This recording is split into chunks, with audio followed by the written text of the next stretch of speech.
Charlie Kirk in Boston yesterday. Thousands of people showed up along with Republican speakers to grieve the loss of the conservative commentator. Here's more. Mourners of Charlie Kirk congregated at Boston Commons on Thursday, September 18th, for a vigil. The event was publicized on social media and organized by Brian Foley, who ran for Boston City Council this year. We showed up in numbers and showed these kids that if they want to voice their opinions, that we can make it happen. It's time to stop letting them live in fear in these school shootings, colleges that are unsafe, colleges where they fear that if they speak their mind, they will be persecuted legally, physically, or any other way, and it's time we put it to an end. Candles were handed out and thousands showed up in attendance. Reps from several different groups and Turning Point chapter leaders spoke at the event. I was a veteran. Charlie was not a military veteran, but he was a veteran, and he knew what could happen. And like all of us veterans, we don't put our fate first. We put our country's fate first. And that's what Charlie did. And that's what all of us standing here are willing to do. Imagine a man who never shied away from difficult conversations, a man who stood only with a microphone in his hand. Believing the exchange of ideas is what brings us together. Without dialogue, all we have is anger and violence. Charlie warned us about that. Charlie Kirk embodied that every day of his life and tragically lost his own life because. Joining us now to discuss Charlie Kirk's legacy is Anthony Watson, Turning Point USA contributor and 2018 Winter Olympian. So first of all, good afternoon to you, Anthony. How was Charlie Kirk like from your interactions with him? Who was he in your eyes? Charlie Kirk was my employer. He was my boss. But overall, he was my friend, and he was somebody that was an inspiration and a motivator to a lot of people that watched him carry the mantle in a lot of areas that a lot of people nowadays in the public square are a little too timid to do. And everyone's been calling him a hero. They've been calling him a patriot. He's much more than that. Because one thing that Charlie did, he was also a change maker. Because you look at everything he didn't do anything with violence. He didn't do anything with aggression. He went into the public square where everyday Americans have to hear all of the nonsense that the left wants to push, all of these insane ideologies. And it took one person with bravery, courage, and his conviction to his faith in Christ to sit there amongst the people and have conversations that everyday people are forced to have or sometimes avoid having because of the fear of the outcome that's going to happen from that. And he emboldened a lot of people, which is why now when you see him taken away from us, you see all of the reactions and you see everything that now the world, not just in the United States of America, but over in the UK, over in Sweden, over in Japan, over in all these other countries, Australia, that have now felt the impact of that are now forced and with the choice to pick up the mantle and now continue the work that he started. One of the things that impresses me the most about him is his dedication. He started around 2018, and he just kept going year after year after year. What kept him so motivated in doing what he did? Well, the one thing that kept him motivated more than anything was his faith in Christ. At the end of the day, he and I were both Christians and believers in the time that we got to spend together personally. He was a person of very few words, but, when he brought me on, it was to continue and join him in the work that he had already started. And so when people see him now and they see the kind of wave and effect that it's had, it's because of that's the person who he was in private. And Charlie lived out everything that he said, which is why his impact and his loss is felt by a lot of people everywhere. From somebody in 2018 that just had a dream. Even before that, 2012 was when Turning Point started. And his goal was to start the largest grassroots movement of young people to get them motivated to love their country again and to be patriotic and to not be afraid of, pushback or resistance, but to stand firm in the truth. And he led by example, which is now why so many people are now eager to pick up the torch and now carry on his message that he's now left us with. How would you describe, Anthony, the legacy that Charlie Kirk is leaving behind?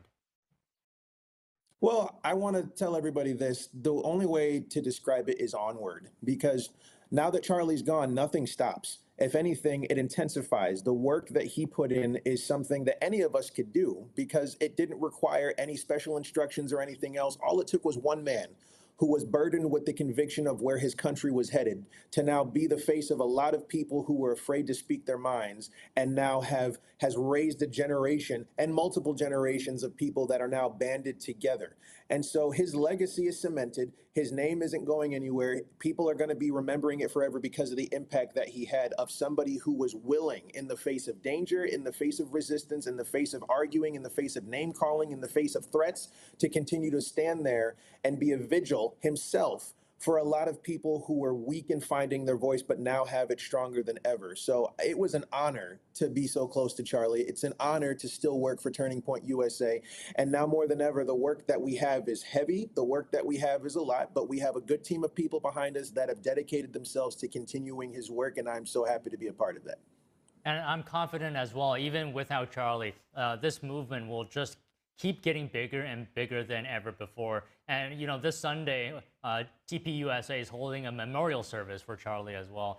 And his wife, Erica, President Trump and J.D. Vance and many others are set to speak. We here at NTD will be covering that live on site. Can you give us a preview of this event as to what can we expect from this tribute? What you can expect is a wave of support. And you can expect so many patriotic Americans from all around the country that are going to be there to show their support, not just for Charlie, but for the president, you know, and for Americans across the world who are all in the same position where they're faced now with the choice of whether or not they're going to pick up where Charlie left off and being speakers and torchbearers of the truth, or if they're going to walk away and just let America almost be destroyed like it was not long ago. What you are going to expect is that there are not just one, but two full-sized arenas that are expected to overflow. The amount of support, the amount of people that I know now are already lined up, ready to get their seat because it's open to the public, is insane. And that's not something that you have when a movement is dead. That's not something that you get when something is dying. That's what's something that happens when the momentum is starting to pick up and gain real traction. We lost a hero, we lost a friend, I lost a mentor, I lost a boss. But at the end of the day, he's not dead. He's more alive in Christ than he is now, more than ever before. And his message continues because the fight that he fought, anyone can be a part of.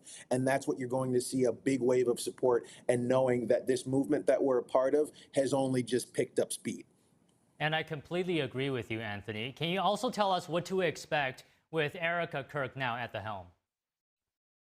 Well, with Erica at the helm, she was Charlie's backbone.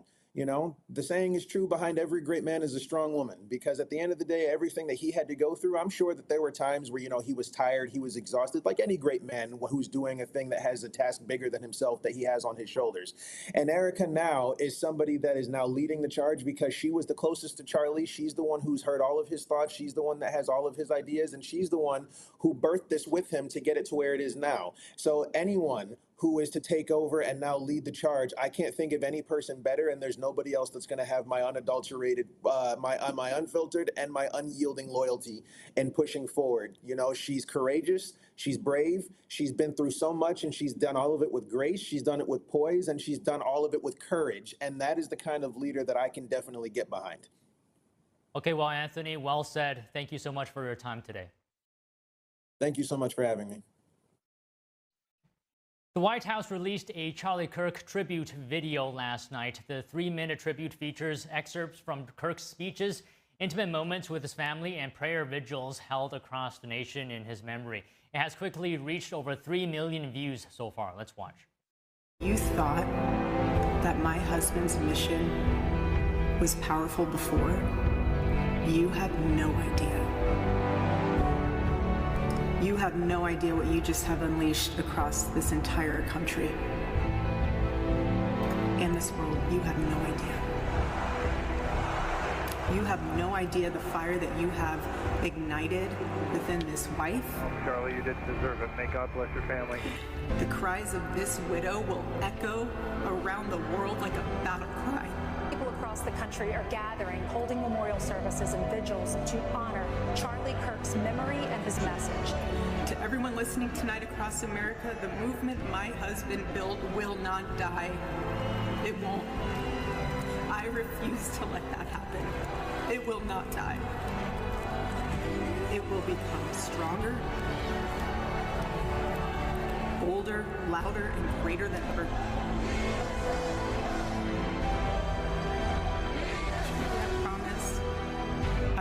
never let your legacy die. I won't. I promise. I'll make Turning Point USA the biggest thing that this nation has ever seen. A college student's remarks in class have gone viral